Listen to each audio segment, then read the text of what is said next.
Hello and welcome to the Coon Hunting University podcast. This is your host, Tyler Duncan, and like always, class is in session.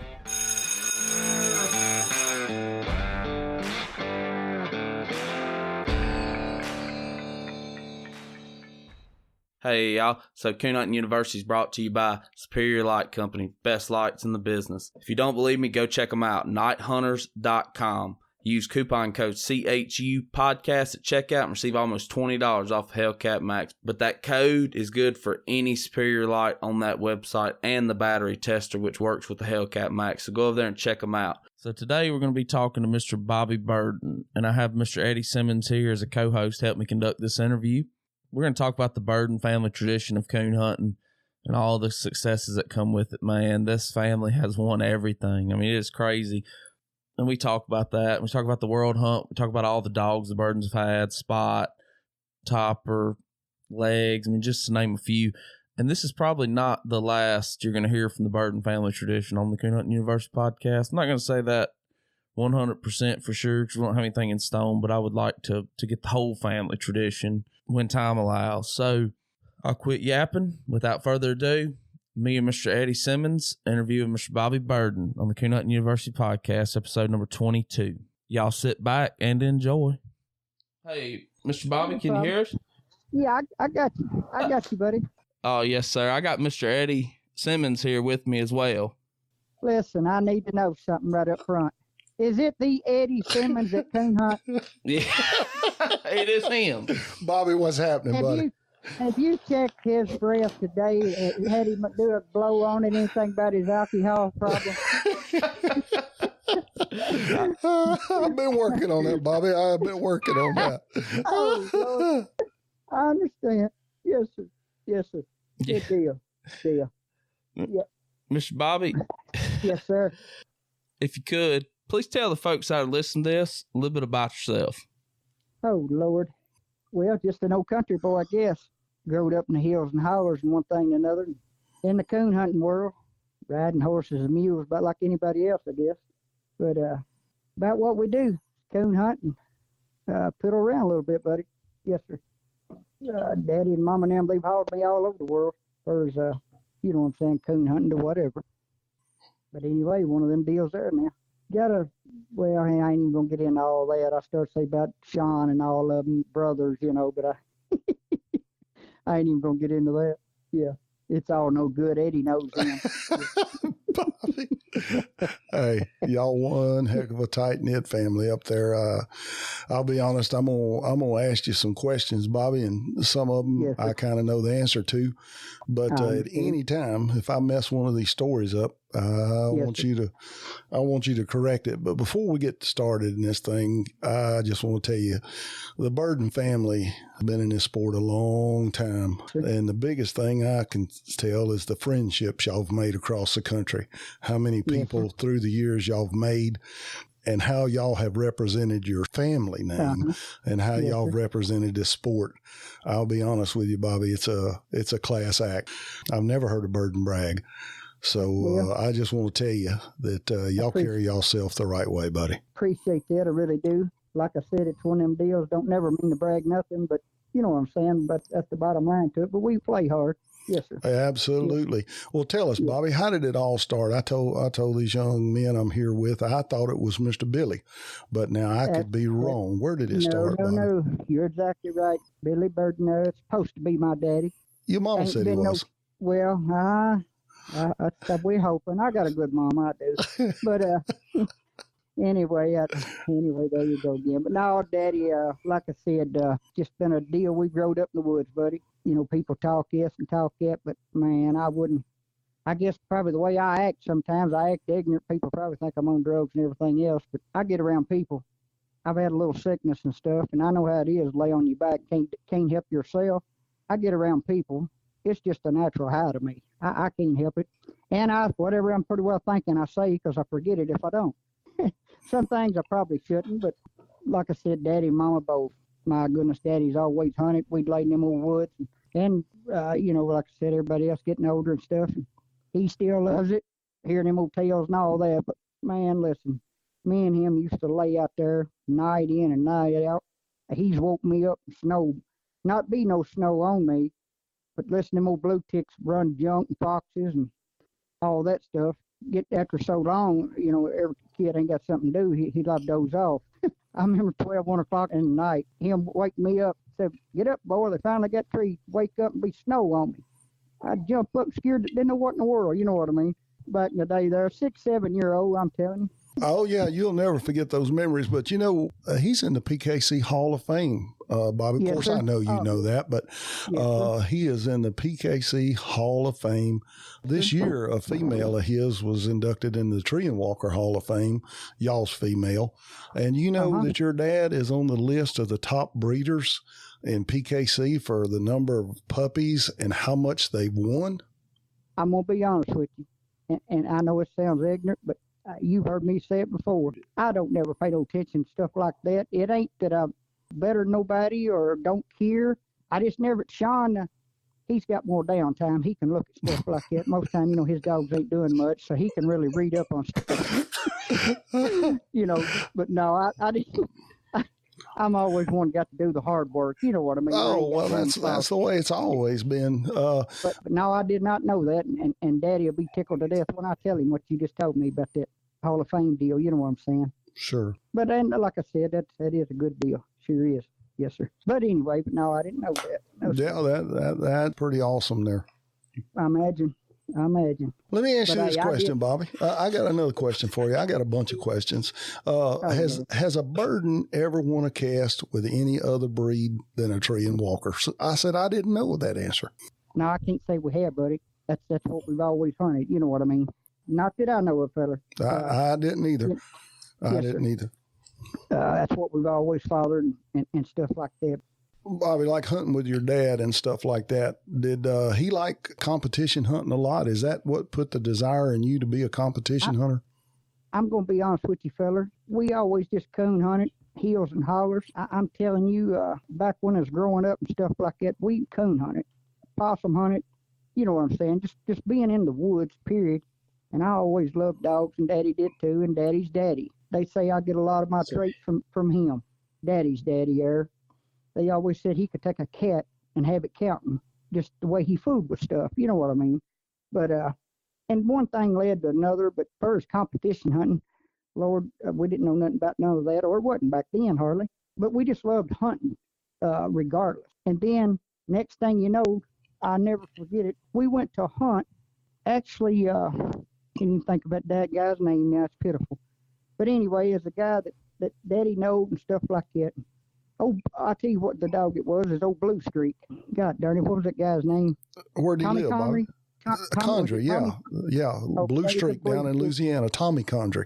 Oh, I'm telling you, that was the dog. Of course, and Daddy always liked blue ticks and black and tans, red. You know what I'm saying? Back in the day, that's what it was. But anyway, we did.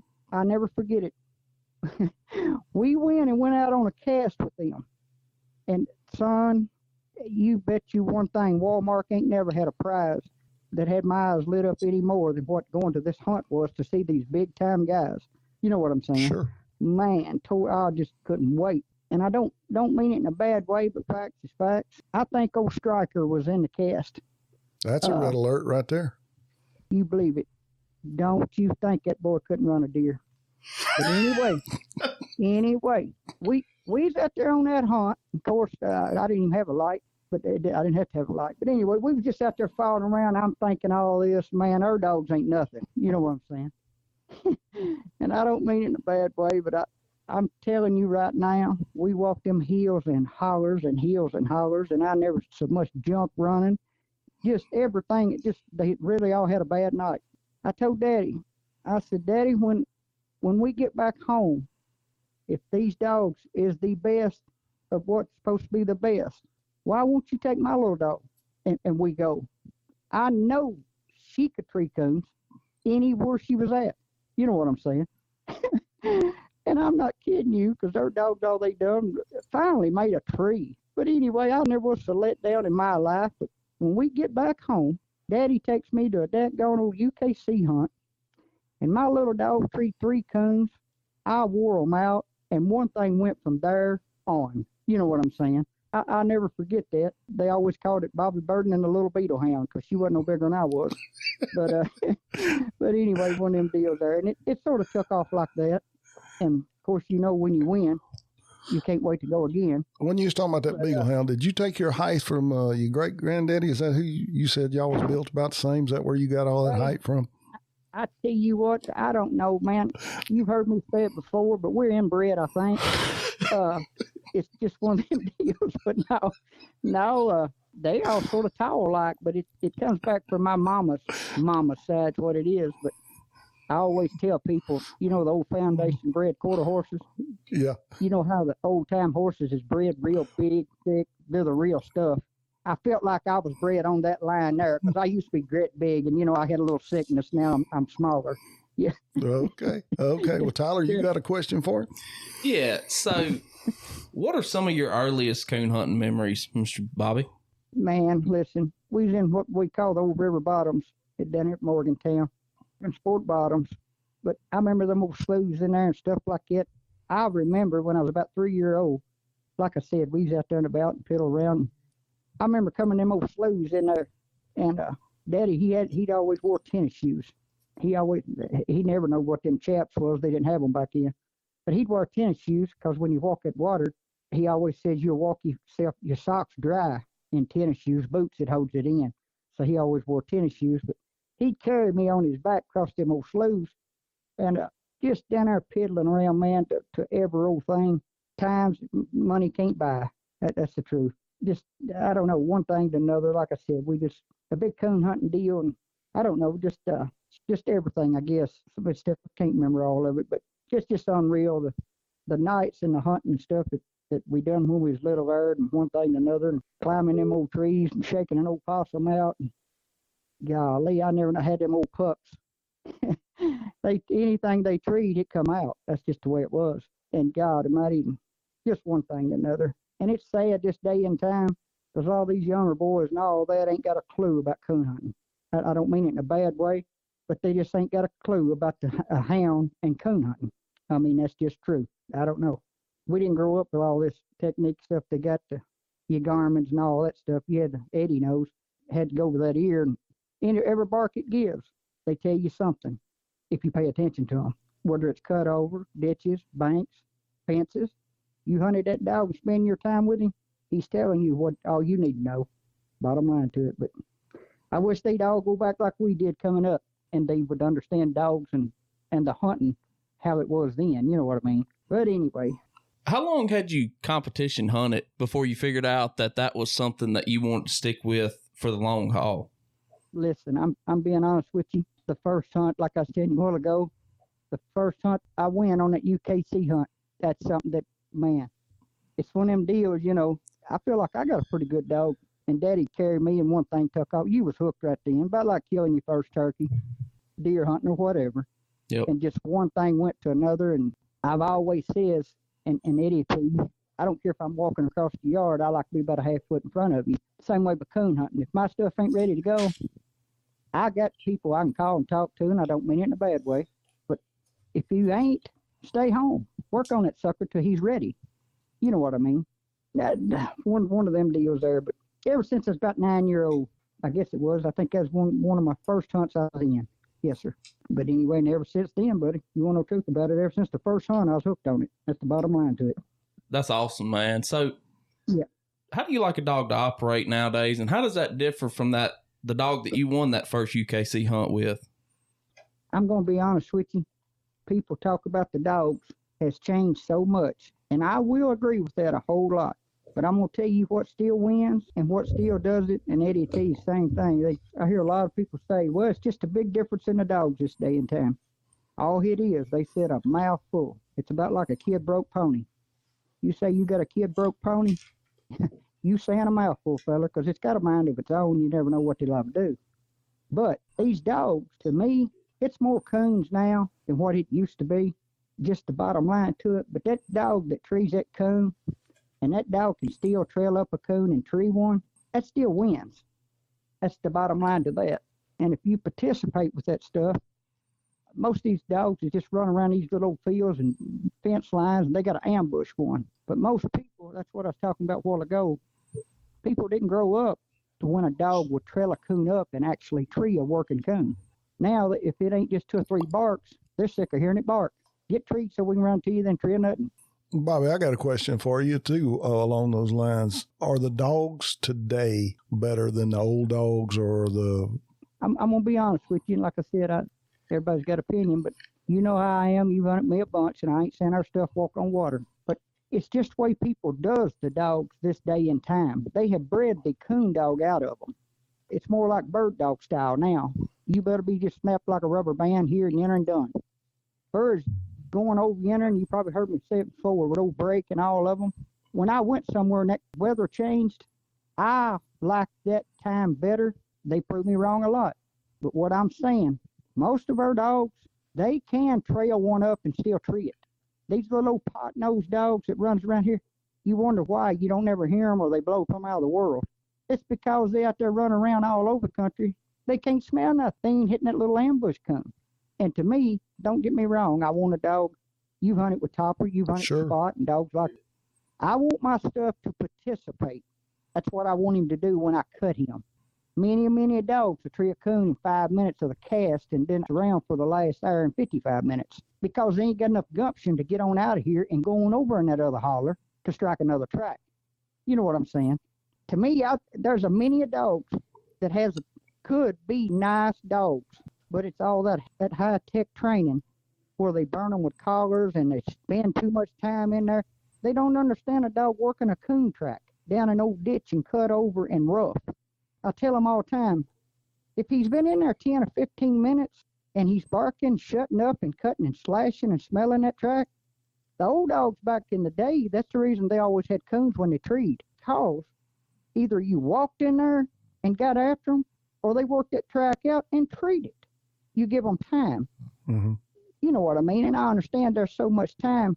Some dogs don't need to work a track, but most of them that can, if they take an extra 10 or 15 minutes, people say that's too long. You know as well as I do, I guess it is, but if he has that coon, what's 10 or 15 minutes than 2 hours of not making a circle tree?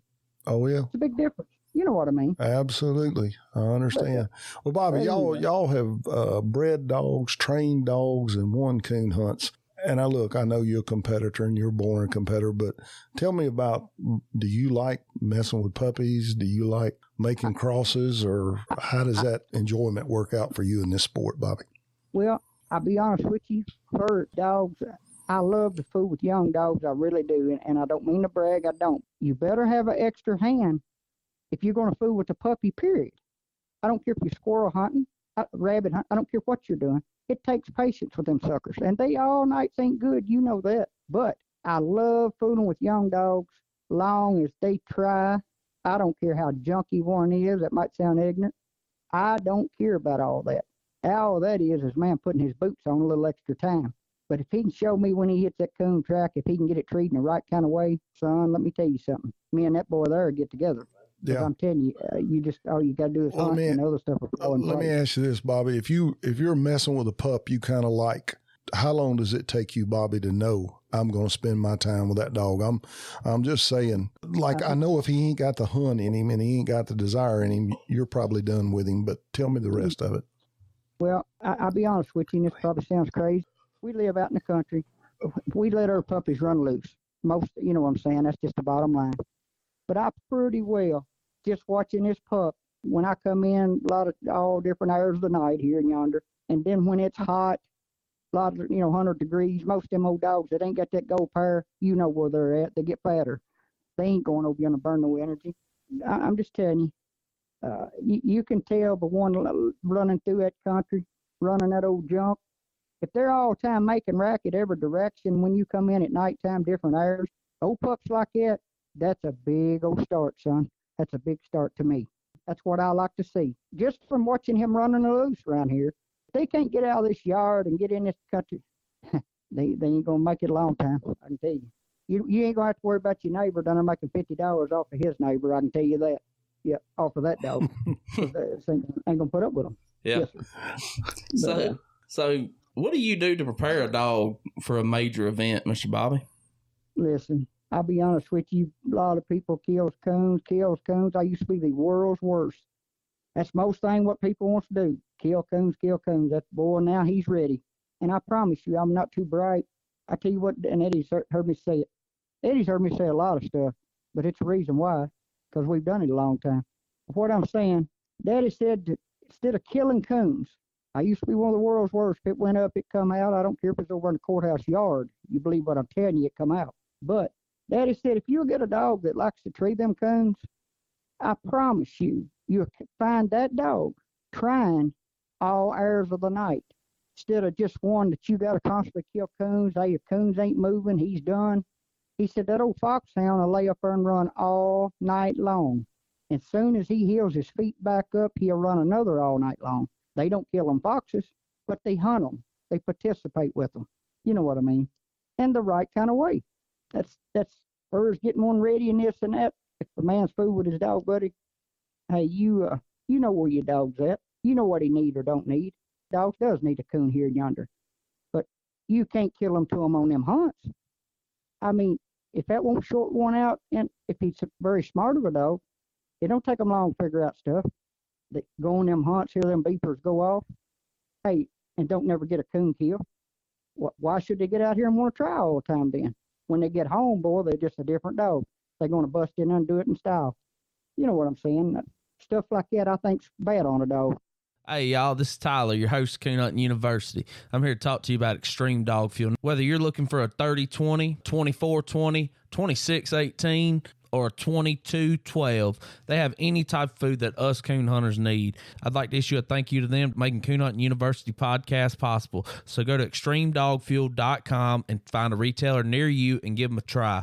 I love it. I've been blown away. I swapped to the 30-20, and I honestly hadn't looked back. I mean, I love it. I really do. And I encourage everyone to go over there to extremedogfuel.com, check them out, find a retailer near you, read all about it. You'll see why I swapped to Extreme Dog Fuel.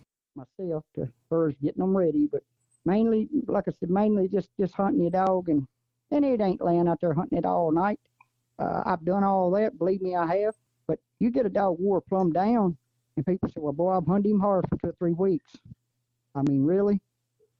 So you're 2 or 3 weeks, you've got your dog ready. I ain't thinking you will have. You might think it in your mind, but you're fooling yourself.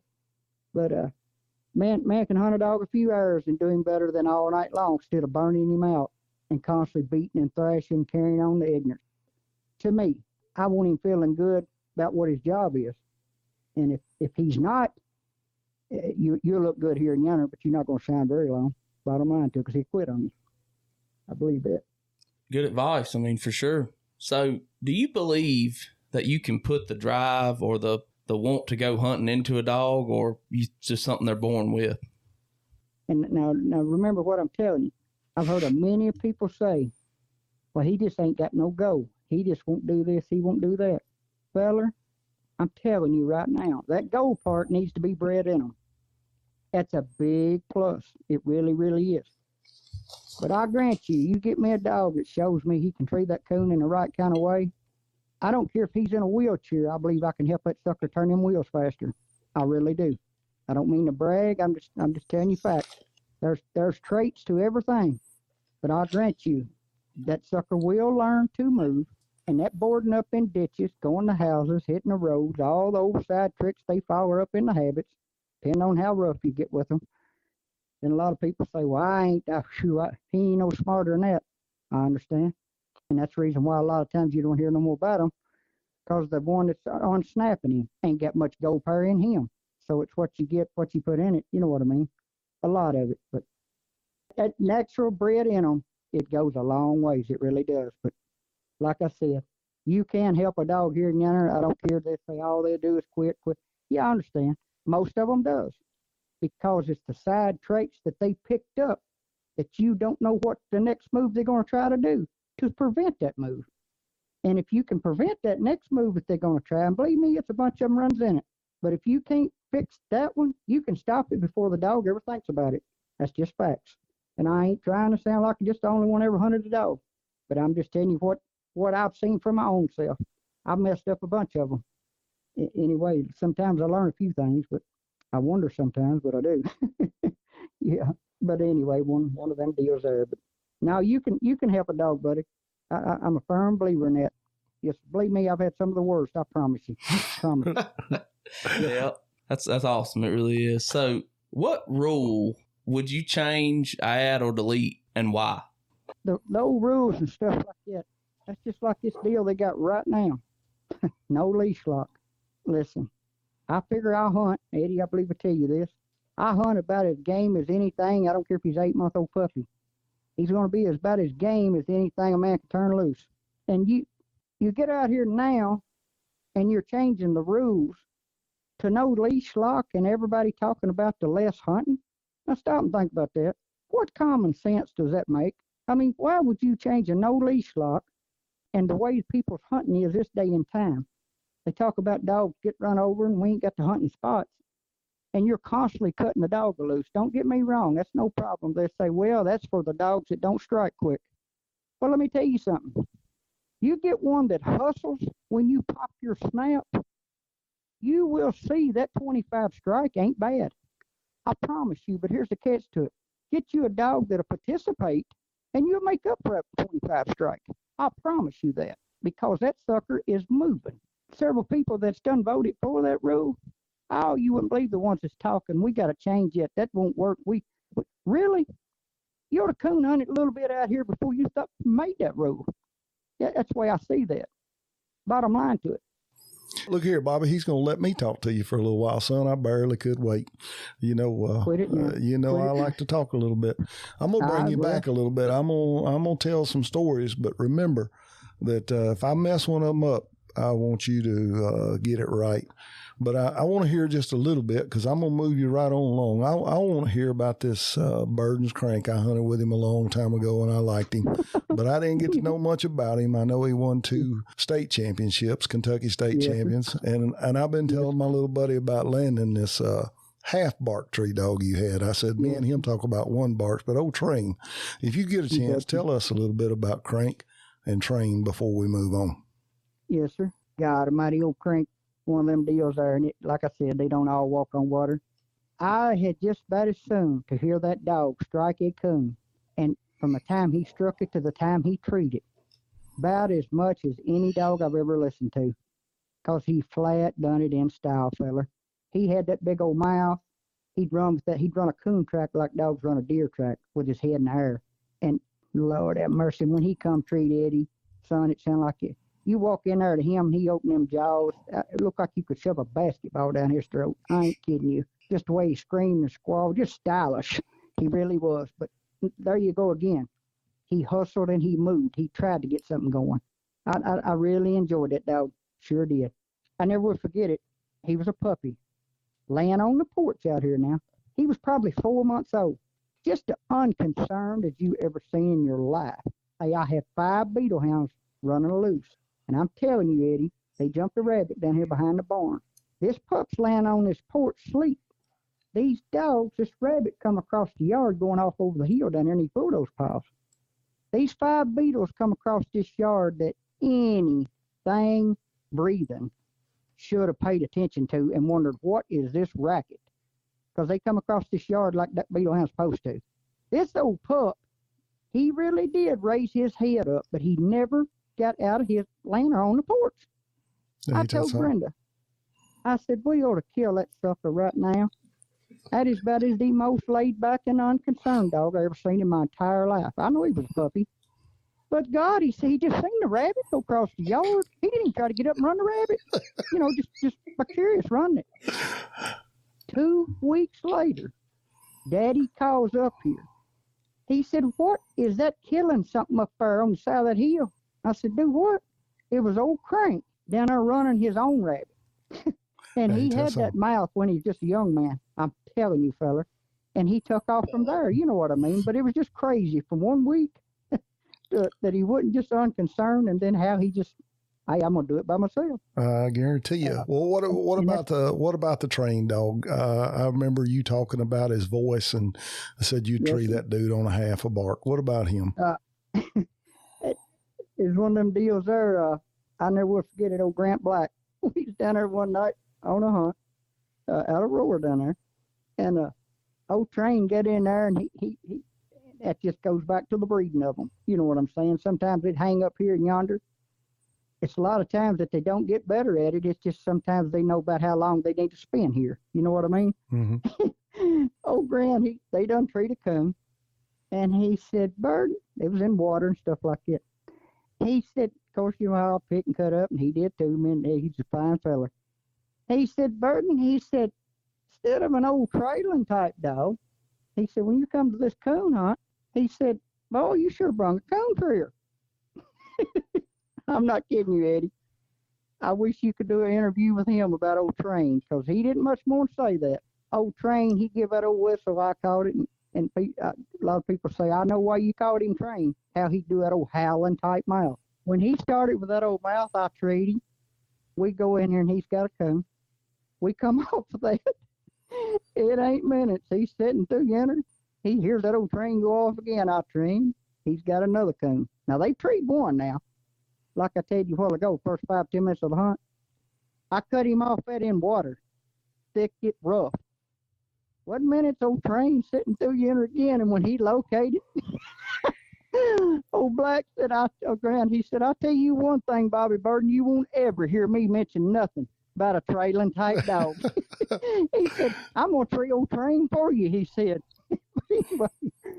That's just the way he was. Man, I've heard about that dude. Well, here comes one I've been kind of waiting on, Bobby, because I know a lot of your dogs make you smile, but there's something about old Spot. When we talk about Spot, that Spot brings a different smile to your face. So when you first got old Spot, how long did you have to hunt him before you said, hey, this dude right here could do something?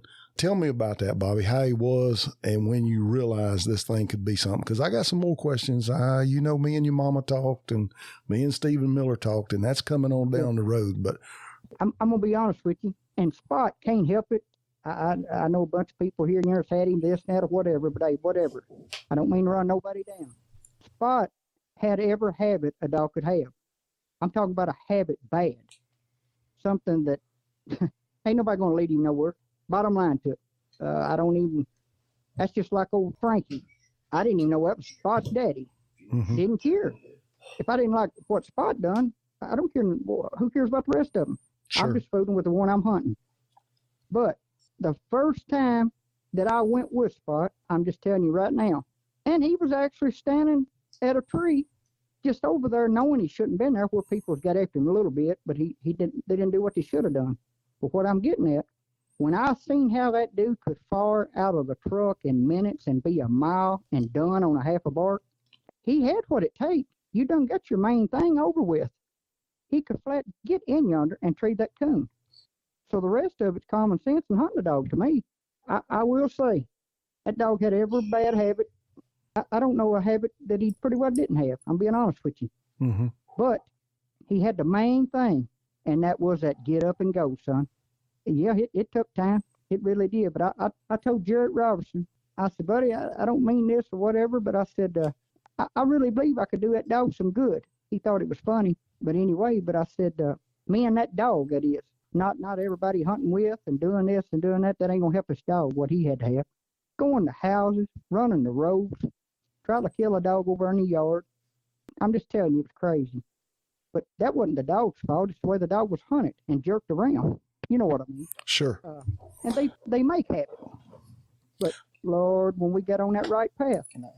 You were talking about all those problems that Spot had, and when you have a dog come to you like that has those problems, what's your approach to correction? Rome wasn't built in a day, was it? You know what I'm saying? If you try to bounce out there and think you're going to, I don't care what kind of problem it is, you better not try to do it all in 2 nights, whatever the problem is. And believe me, he had them, fella. Everybody in this country could pretty well tell you that when I would buddy up with here and yonder and go sometimes. But everybody thought I was ignorant, and which I am, but for doing this and doing that and the stuff I've done to this dog. And it might not be what I was working on, but it's what it's going to help him fixing this problem, the other 9 problems he's got down the road. And the stuff I was doing with this dog, people thought how ignorant. Why? That's what I used to do with my puppy. Old guy says when they messed up real bad, you better start somewhere. And I felt like he needed to go back when he was a puppy. And that's the way we done it. And believe me, these hills and hollers and stuff like that, it was a lot of work put involved, I'll tell you that. But yes, that's the way you had to do it. Not whatever here's one problem, you get that took care of before you even think about doing another. I don't care how them other problems was. Believe me, that going to houses and on porches, 2 or 3 o'clock in the morning when porch lights comes on, a lot of these guys ain't happy. Bobby, I know that you had a many a mile and a many a night in with those Spot, but I'm going to change gears just a little bit. When we get up to the 2013 World Championship, that'd be the one Lord. You and Spot won. I got the opportunity to talk to your mom and your dad. And if I mess this up, you correct me. But I remember Miss Burton and me sitting there talking. Imagine that, I'll talk to somebody. But me and her was talking, and she said that you told the family, you said you didn't know if you'd ever win the world hunt. But if you was, this was going to be your year. Said you had that much confidence, and you'd like for them to be in the picture with you. Just in case you won, come on. And, you know, she told me they mostly packed up. Tell us a little bit about that, Bobby. Lord, that's unreal, Eddie. I guarantee you, Brenda, tell you the same thing. It was unreal. And I told Brenda 2 or 3 weeks before the World Hunt, I said, son, I hope a sickness don't take him down or me, either one. I wish the World Hunt started tomorrow night. I said, they cannot. I really believe this. They cannot deal with this dog. Don't mean to brag, but Eddie, when you're in the hills and hollers, and this sucker 10, 15 minutes, he's sitting somewhere treed with that coon consistent, son. Oh boy, it's time for him to shine. And he didn't do it one drop, one night. This was every night, many a nights, buddy. And I'm talking about a lot of good dogs. Tree a den, finally tree a coon. I pull up and cut with these 10, 15 old timers here that fox hunts and stuff like that. I pull up with them and cut old Spot loose for 10, 15 days.